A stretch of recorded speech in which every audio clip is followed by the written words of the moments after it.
I'm Cody Crabb, I'm Johnny Flores. and we are the hosts of the Podcast Producer Survival Handbook. The Podcast Producer Survival Handbook is here to help producers, editors, and audio engineers succeed while freelancing. All right, well, welcome to the first episode of the Podcast Producer Survival Handbook. As we said, I'm Johnny Flores. Yep, and I'm Cody Crabb. And we've been freelancing I've been doing it off and on for about 8 years, but full-time 5. What about you, Cody? I've been doing a little bit of freelance, like for, again, probably 8-ish years, but really only full-time for like 2. This is like my second full. I think it was the end of 2021 that I fully went full-time. Wow. Okay. I did not know that. And that's when we met. We met at Podcast Movement in Nashville in 2021. That's right. It was literally just one of those random hallway, hi, I'm Cody, hi, I'm Johnny. Like, it literally was totally random like that. Yeah. I think it also helped. That was the first one after the pandemic. So I have to say that was probably the smallest group podcast movement that I've been to. They're usually much bigger than that one was. Oh, really? Because I've been to the Evolutions ones, but I haven't been to another actual podcast movement. So that's the Evolutions ones tend to be smaller than the big ones, than the main. That's good to know. I don't know if I really knew that. But if you want to tell the listeners, like, what led to us creating the podcast? Yeah, so I think both of us. I mean, there are tons of resources for like people that are trying to get into this business. It's thriving right now. Like, audio and video have never been bigger. They're only getting bigger. Tools are getting easier and easier to use nowadays. And I think there's so many resources out there for people that are just getting started. But I think a lot of times there's a lot of like, hey, buy my course. Hey, follow my, there's yeah, it's definitely geared more towards helping people who are trying to be hosts and like develop a show. Well, and I do see some stuff like for podcasts, like editors and producers and stuff. But again, a lot of this advice I see is kind of like, I don't know, there's something missing. I don't know if I can really even put my finger on it. It might just be that like some of these people aren't being super realistic. Like, sometimes you'll see like, it's like those guys that are like, oh, I have a Lambo in my garage. Take my course to find out how I got a Lambo in my garage. And I'm like, dude. The classic was back in the late 80s and early 90s. There was the guy who was trying to sell the course, and he would always be on a yacht with like eight or 9 bikini models on the yacht. And it would, take my course down at the local Lion's Inn this Saturday from 12 to 4, and you'll get rich like me.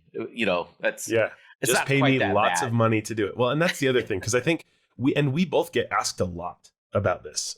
We were talking about this at Podcast Movement Evolutions. We just got back from one a few weeks ago, and we were talking about how we both kind of get questions about, how do I get started? How do I find clients? So how do I manage my clients once I find them? How do I do this? How do I do that? And I think we both were kind of like, let's just use that time that we've been answering questions and stuff, and like, do it once and for all. Like, let's just make a guide for someone that's trying to get into this, because it's a good business to get into right now. It's really flexible. It's fun and interesting. Like, you're not just doing spreadsheets. Like, you get to hear interesting content from interesting people, and I love it. It's a great job to have, and lots of people want to do it. So I think we just kind of are like, let's get a guide for people that want to get started. Yeah. And my side of it is, I've been in a lot of like peer groups. I was in Pod People. I'm an Air Media member. I joined the Podcast Academy, and definitely I saw what you were saying, where you're like, there's something missing here. And what I saw it as is, there's a lot of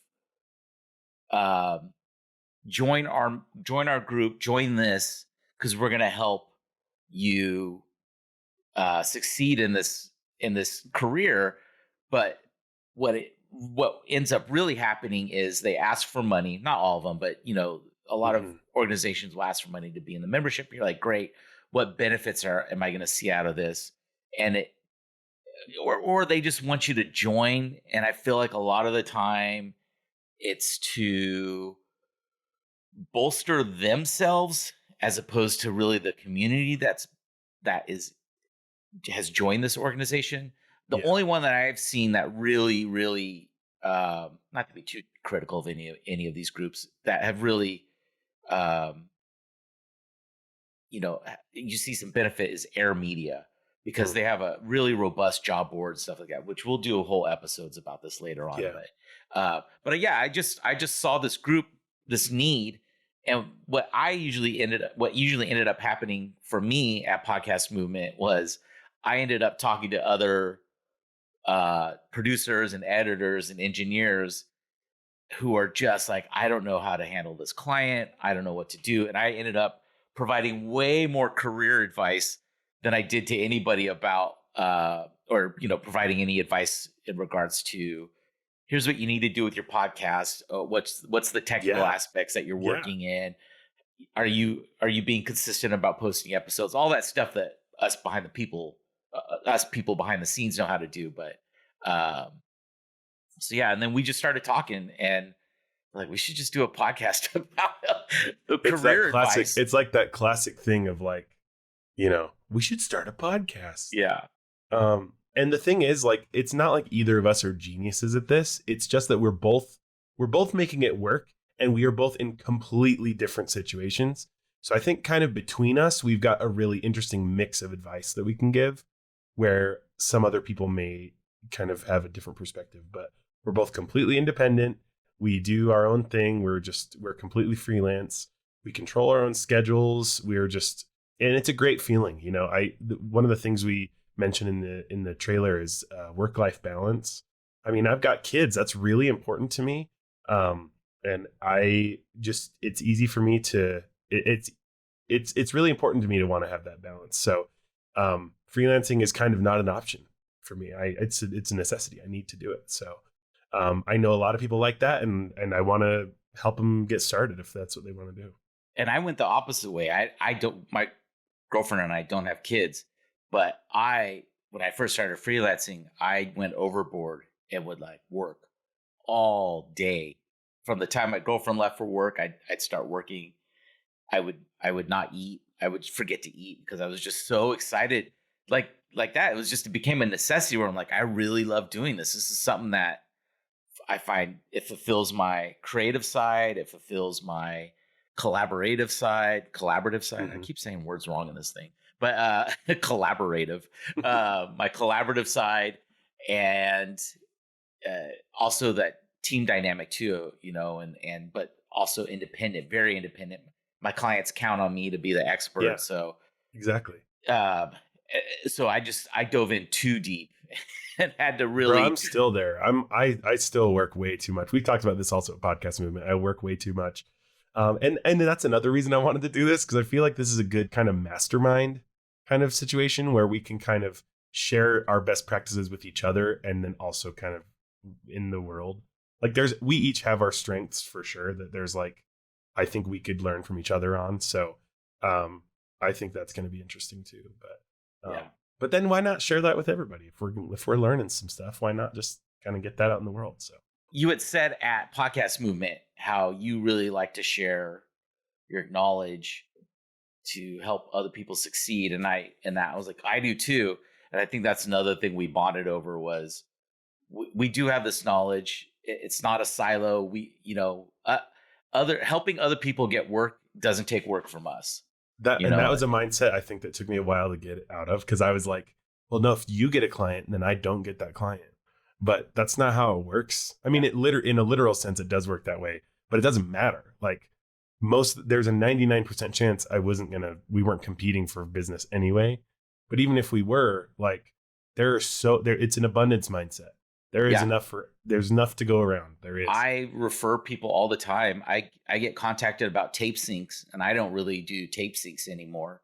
So I refer people out when they need. I'm in Sacramento, the state capital of California. So there's a lot of like PRX and other companies like to record people out here that are involved with like state and government And so I refer a lot of people out for tape syncing because I just don't do it. So it's like that. It's like, I, like you were saying, like your client and my clients are not the same. There's always going to be things that you prefer to do, or you Yeah. know, that you do more. So I think, and that's the other thing too, is that as you kind of evolve in this business, I feel like everybody kind of develops a specialty. Not like literally, like you still maybe do all the production and stuff like that, but I feel like there's things that you prefer to work on. There's maybe types of content that you like to do the most. And so there's always going to be differences that kind of set you apart and make you special as a production person. We're saying the word producer now in this podcast just as a catch-all for kind of people that work on podcasts basically for a living. So because there's a lot of words. We could probably do a whole episode just on that, because that's really, that's a really frustrating thing in this industry, is that there's so many words that, like, what do they even mean to anybody? So I was going to say too, another thing that was exciting for me about freelance was that for the first time, if I worked hard, I actually got more money, which never happened. That doesn't happen in a 9-to-5. In a 9-to-5, you just do your job and you get the money that you get. But I could put in an extra long day and get an extra long amount of money. And it was like, that was really exciting. So that's, I just wanted to throw that in there as like, if you're looking to break out of a 9-to-5 situation, there's a lot of reasons to do that. Money is one of them, because it's, you really get paid for your work. One question I was going to ask you, Johnny, is what level does someone have to be at to listen to this podcast and still get something out of it? Like, if I literally don't know anything about editing or audio or anything, I just like podcasts and I like the idea of working on them for a living, can I listen to this podcast? Am I going to get enough out of it? Oh, for sure. I think anybody from a beginner, or they're just thinking about like, hey, I've been running my own podcast for a while. I wonder if I could help other people. From that level all the way up to someone who's like, I've been doing this for 7 years. I feel like I've plateaued. I don't know what to do with my clients. I don't know how to get new clients. Yeah. We're going to be covering all of that because we've both been through that. For sure. One of the things we talked about was like, client rates and stuff like that. And you weren't really sure how to move forward with that. And I was like, oh, well, here's how you do that. Here's how you, change clients, or if when the time comes, how you might politely and I will tell you, and respectfully drop a client. That was like 3 weeks ago. And I've literally already pitched this wildly larger rate to multiple clients, and they're like all in on it already. Yeah. Like literally just one chat with, with just like someone that I could bounce ideas off of and everything was just enough to help me boost my confidence and get that going. So just again, like that's kind of what we're hoping to do by doing this, is that and help new people get over that imposter syndrome. Yeah. That first podcast movement I went to in 2018 or 19 really helped me get over my imposter syndrome, because I went in there and I was talking about these things with people, and they're like, oh, I didn't even think about that. And I was like, oh, okay, I know what I'm doing. Yeah. And the other thing, so I think we'll probably also do some episodes geared toward like really, really beginners, probably not to like the very super, like, I don't even know what a podcast is and stuff, but like intro to like editing software. We'll talk about like tools you can use and tutorials you can find. How to create an invoice. Yeah. Man. What are your rates? How do you figure out your rates? How do you determine your rates? Yeah. And I think that how to find clients is the one I hear the most. Like, how do you even find your first client? So, and also, how do you pitch to a client that your services are necessary? And how do you make them realize like, oh yeah, you're right, I do need help with this? Building a portfolio website is one that I get all the time. How do you do that? So we're going to do a bazillion episodes about every little thing. They're not going to be super long either. We're going to make these easy to digest, and we're going to try to make sure there's actionable stuff so you can walk away from an episode and go, I'm going to do this differently, or I'm going to start doing this or something. Because that's one thing that I get that's missing from some of these places, is that you get like just kind of advice with not a lot of like, go do this now, Yeah. The other thing we both agreed on too was like, we're not going to be like, hey, you got to sign up for our course, join in on anything like that. We're doing this because we want you to succeed. I've gotten free advice. I had a business mentor when I first started freelancing, and she gave me tons and tons of free advice. And I am very much, and I think you are too, Cody, like pay it forward. Yeah, Uh, for sure. People helped me along my way. I'm more than willing to give that back to other people too and pass it on. And so Definitely. in the hopes that you succeed. Okay, so we also set up an email so that we can get a back and forth going with you guys. If you've got episode ideas or questions or things you'd like us to cover, you can reach out to us. Our email is podcastsurvival@gmail.com. You can contact us there. And yeah, just subscribe for episodes. We're going to be posting all the time. And it's going to be great. I think this is going to be really helpful to a lot of people that are just getting started. Yeah, I think so too. I think if this podcast had been around when I was first starting out, I definitely would have. It would have made the first year or two of my time a little easier. I would have. In the beginning, I had some difficult clients, and I didn't know how to deal with them, and just getting some advice on that, like, here's what you do with a difficult client, would have saved me a lot of trouble. Well, and feel free to email those in if you've got difficult client situations. It is about 1,000 times easier to deal with someone else's difficult client than your own. So we'll definitely be able to weigh in on that. For sure. Well, thanks for listening. This episode is probably a little longer than most of our episodes will be in the future. That's a thing we both talked about, is we want this to be something that you can get into and out of really easy, not have to spend a ton of time. Also, as people who do editing, you're like, I can't listen to a podcast while I'm editing. So we want to make these super easy while you're making your lunch or doing the dishes. The curse of working on audio for a living is you can't listen to a podcast while you're working. Well, cool. Thanks for listening so much. We really appreciate it. And be on the lookout for the podcast. It should be dropping a couple weeks after this first episode. Yep. Cool.